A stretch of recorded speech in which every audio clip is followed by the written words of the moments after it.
সবাইকে শুভেচ্ছা।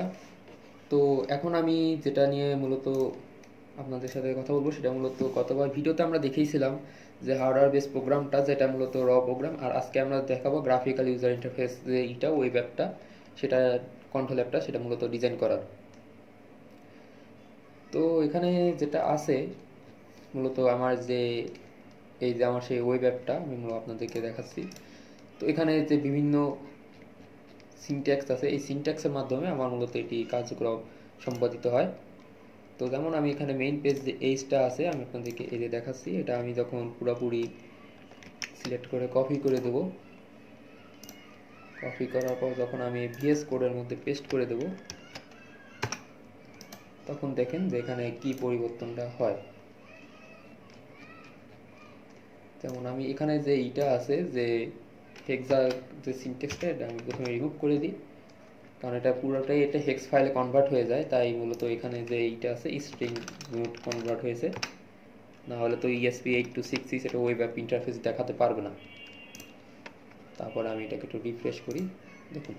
তো এটা হচ্ছে আমার মূলত ওয়েব অ্যাপটা। তো ওয়েব অ্যাপ হচ্ছে পিসি ভার্সনে এরকম দেখায়, আর যখন আমি এটাকে মোবাইল ভার্সনে নিয়ে যাব তখন দেখেন এটা কীরকম হয়ে যায়। মূলত আমি দেখুন এটা আমি যখন ড্র্যাগিং করতেছি তখন এটা এরকম সাইজ অনুযায়ী ছোট বড় হয়ে যাচ্ছে, দেখছেন?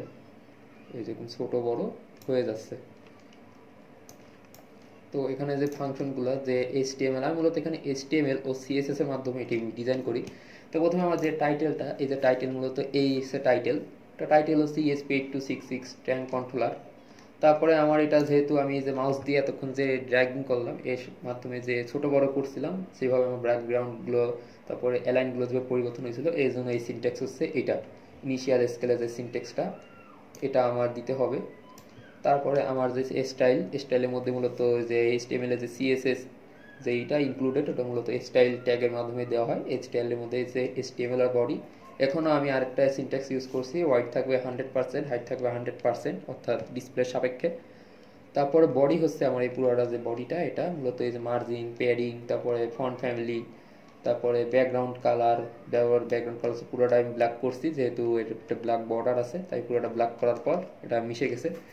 তারপরে ব্যাকগ্রাউন্ড ইমেজ হিসেবে আমি মূলত SVG ফরম্যাট ইউজ করছি। SVG ফরম্যাটের যে ইমেজ সাইজ, এটা ইমেজটা অনেক ছোট থাকে। তাছাড়া এগুলা আপনি আপনারা মূলত এটা কালারও আপনারা এডিট করতে পারবেন SVG এডিটরের মাধ্যমে। খালি কালার এডিট করে দিলে একবারে পুরোটা কালার এডিট হয়ে যায়। যেহেতু আমার এই থিমটা ভালো লাগছে তো আমি এই থিমটা দিছে, আপনারা চাইলে অন্যান্য থিমও দিতে পারেন। SVG এডিটরের মাধ্যমে এখানে দেখা গেলো গোলাপি, এখানে কমলা দিলে তাহলে একটা সানসেট ইফেক্ট একটা আসতে পারে।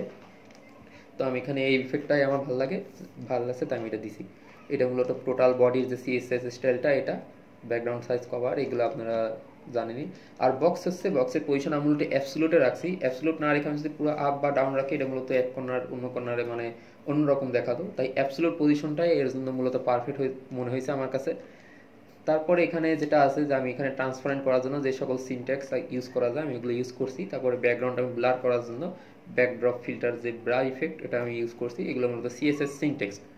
আর নেভিগেশন বার আছে, যে নেভিগেশন বার মূলত এটা এখানে আমি একটা হেডারের মতো ইউজ করছি, এটা মূলত অন্য জায়গাতে কপি করে আমি নেভিগেশন বার হিসাবে আমি অ্যাটাচ করে দিছি। তো এখানে এরকম পজিশন, তারপরে প্যাডিং, ব্যাকগ্রাউন্ড কালার, এগুলো আমি এই জায়গায় করে রাখছি, অ্যাটাচ করছি। আর বাটন হচ্ছে সাবমিট বাটন। যেহেতু আমার এখানে যে রিকোয়েস্টগুলো আছে আমি প্রথমে এখান থেকে সাবমিট করব, তারপর না আমার এখানে রিকোয়েস্ট হবে, পাঠানো যাবে। সেক্ষেত্রে আমার এখানে বাটনের টাইপ সবগুলো হচ্ছে সাবমিট, যেহেতু ক্লিকের মতো থাকলে এগুলো হচ্ছে সব সাবমিট বাটন। তারপর এখানে কোনো বর্ডার নাই, তারপর লেখার কালার হচ্ছে সাদা, প্যাডিং আছে, টেক্সট ডেকোরেশন, তারপর ইত্যাদি ইত্যাদি। তারপর এখানে আছে বাটনের যে কালারগুলো, বাটনের কালারের জন্য আমি আলাদা CSS জেনারেট করছি। যেমন বাটন 1 2 3, 2 কালার হচ্ছে রেড, 1 কালার হচ্ছে গ্রিন, আর হচ্ছে বাটন 3 কালার হচ্ছে এরকম ইয়েলো, বা একটু মাল্টি কালারের জন্য আমি এখানে 3টা কালার ইউজ করছি, রেড, গ্রিন, ইয়েলো। তারপরে TD আর TR এগুলো আমি সিনট্যাক্স এক্সট্রা অ্যাড করছি, যেহেতু বিভিন্ন মোবাইলের বিভিন্ন ব্রাউজারে সিনট্যাক্স ঠিকভাবে ওপেন হয় না বা অনেক সময় সাপোর্ট করে না, সেক্ষেত্রে আমি আরও 2টা এক্সট্রা সিনট্যাক্স দিয়েছি, যেমন TD TR এ অর্থাৎ টেবিলের সিনট্যাক্স।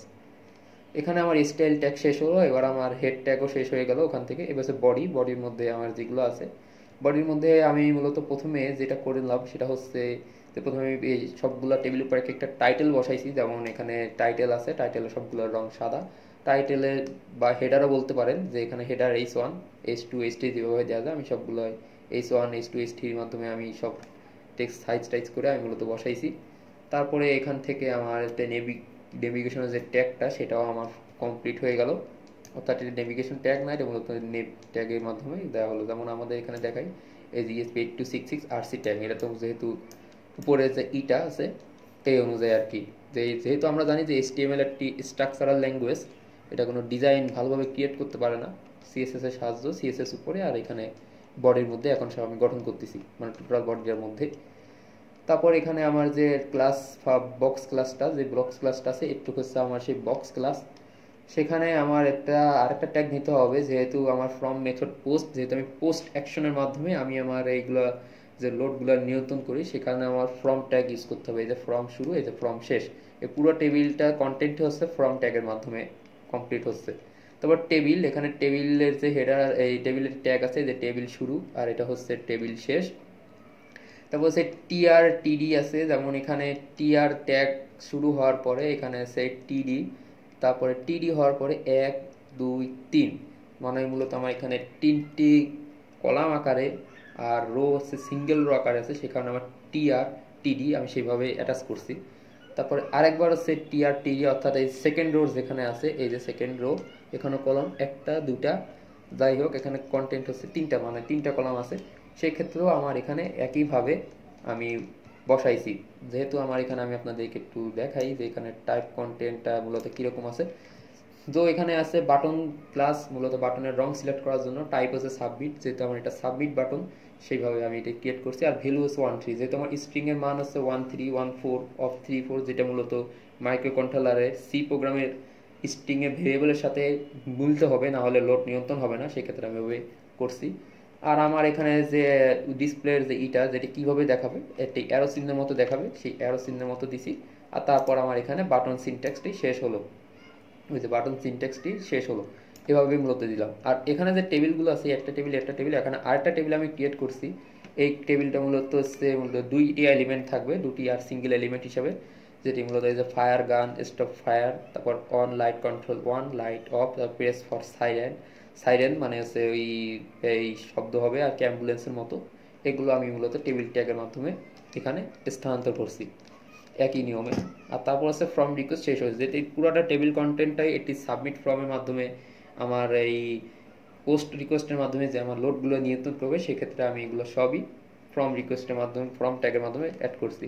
আর এই পুরোগুলোই আবার যদি সেন্টার রাখতে পারি, সেক্ষেত্রে আমি আবার সেন্টার ট্যাগ ইউজ করছি, কারণ এই সেন্টার ট্যাগ অনেক 3-4 বার বিভিন্ন ক্ষেত্রে ইউজ করতে হয়, নাহলে এক এক ব্রাউজারে এক এক ডিভাইসে এক এক রকম অ্যাকশন দেখা দেয় বা সমস্যা দেখা দেয়, সেক্ষেত্রে সেন্টার ট্যাগ বারবারই আমি ঘন ঘন ইউজ করছি।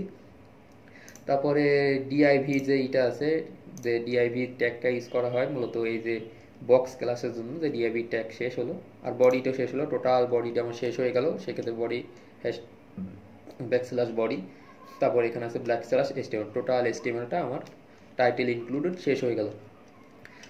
তো এটা ছিল আমার মূলত এই যে গ্রাফিক্যাল ইউজার ইন্টারফেসের যে কন্ট্রোল সিস্টেমটা, এটার ব্যাখ্যা। পরবর্তীতে আমি যদি সময় টময় পাই, তাহলে আমি এটা অ্যান্ড্রয়েড এপিকে কীভাবে বানাতে পারি সেই নিয়ে আমি চর্চা করব। তখন যদি আমি এপিকে বানাতে সফল হই, তখন আমি এপিকে ফাইলেরও ব্যাখ্যা বা বিস্তারিত আমি আপনাদেরকে জানাবো। তো এটা ছিল, তো ভিডিওটা আজকে এই পর্যন্তই। নেক্সট ভিডিওতে আমরা এর ইলেকট্রিক্যাল ওয়্যারিং নিয়ে আলোচনা করব। তো সকলকে ধন্যবাদ আমার ভিডিওটি শেষ পর্যন্ত দেখার জন্য।